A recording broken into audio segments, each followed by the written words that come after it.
जय माँ कामाख्या देवी। कामाख्या तंत्र। तंत्र एक शिव मुखोक्त शास्त्र है जो पार्वती को संबोधित कर कहा गया है।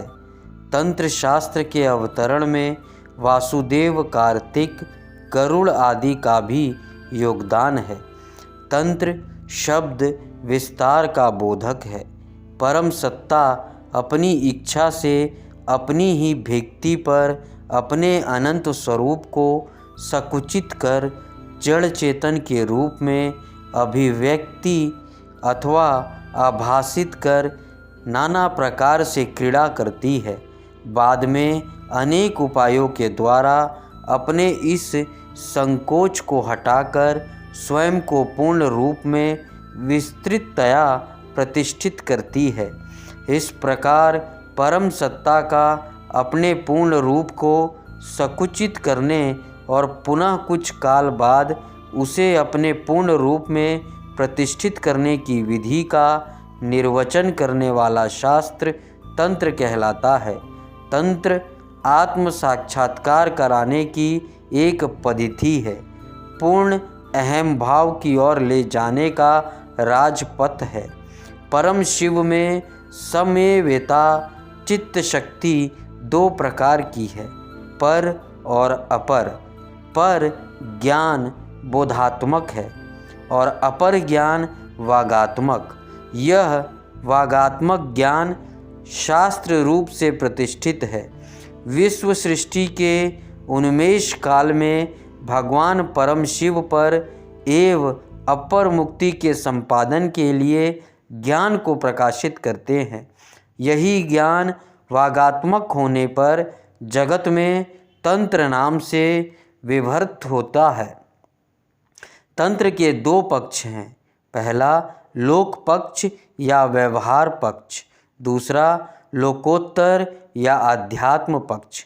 प्रकृति और प्रकृति से परे उस अवाच्य सत्य को विश्व विस्तार के माध्यम से समझना और फिर प्रकृति के रहस्यों पर पड़े आवरण को हटाते हुए उस प्रकृति को व्यक्ति के लिए उपयोगी बनाना तंत्र का लोक पक्ष है।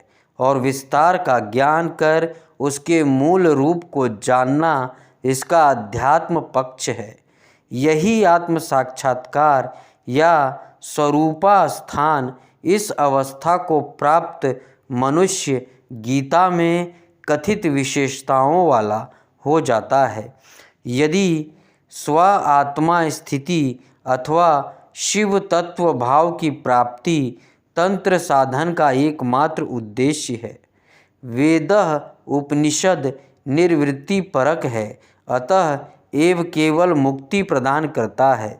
धर्म, अर्थ और काम उसके आनुषंगिक फल हैं, किंतु मुक्ति उसका चरम लक्ष्य है।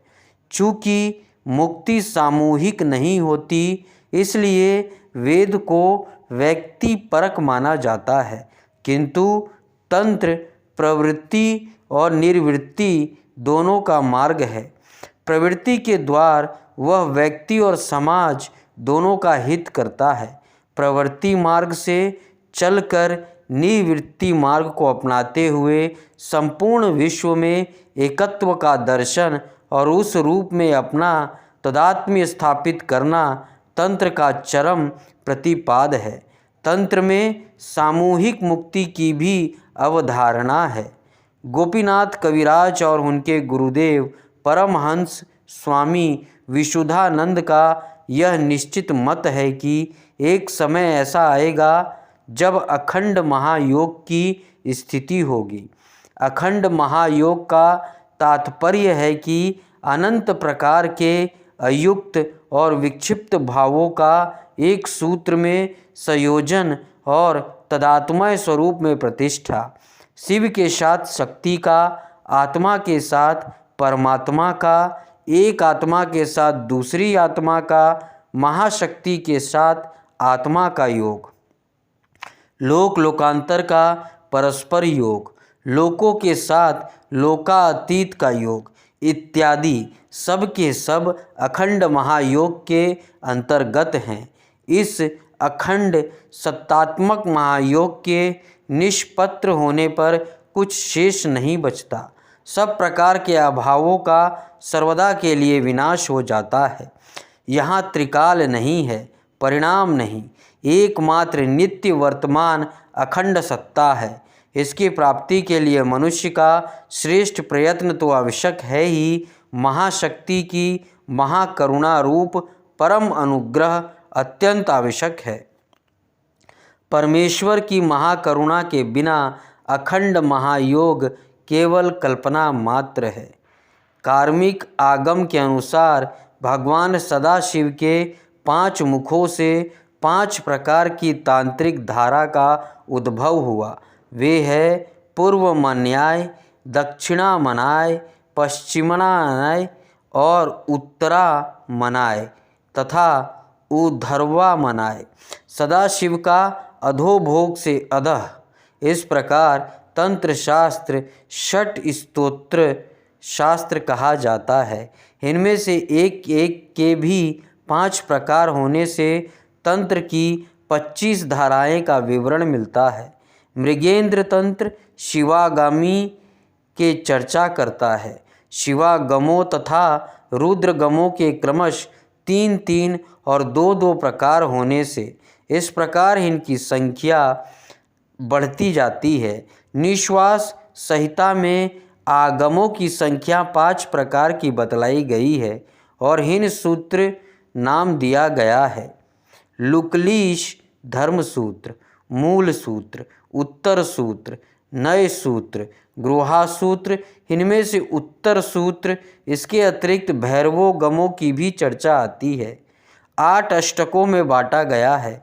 ये है यामलष्टक, भैरवाष्टक, मताष्टक, मंगलाष्टक, चक्राष्टक, ब्रह्मरूपाष्टक, वागीशाष्टक और शिखाष्टक। इनके अतिरिक्त 36 शांत तंत्रों का भी वर्णन है। इनके नाम और विषय का विशेष विवरण तंत्रालोक की भूमिका में देखा जा सकता है। उपयुक्त द्विविध 56 तंत्रों के अतिरिक्त एक अन्य तंत्र ग्रंथों की सूचना मिलती है। भगवान सदाशिव के ऊर्ध्व मुख से निःसृत तंत्र का उद्देश्य जीवन को बंधन से मुक्त कराना है, अतः इसका नाम मोक्ष तंत्र है। पूर्व मुख से निःसृत धारा प्राणों के विष में रक्षा के उपाय का वर्णन करती है, अतः इसका नाम गारुड़ तंत्र है। दक्षिण मुख से निकले प्रवाह को भैरव तंत्र कहा जाता है, क्योंकि इसका विषय शत्रुओं का दमन है। पश्चिम मुख से निकले शास्त्र को भूत तंत्र कहते हैं। यह दुष्ट आत्माओं अर्थात भूत प्रेत वैताल पिशाच राक्षस डाकनी आदि को दूर भगाने की प्रक्रिया बतलाता है। उत्तर मुख से निकले हुए शब्द समूह को सम्मोहन तंत्र कहते हैं, क्योंकि यह सब समोहित करने के उपायों का वर्णन करता है। ऊपर जितने तंत्रों की चर्चा की गई थी, सब के सब इन्हीं 5 अमनायों में से किसी न किसी के विस्तार हैं।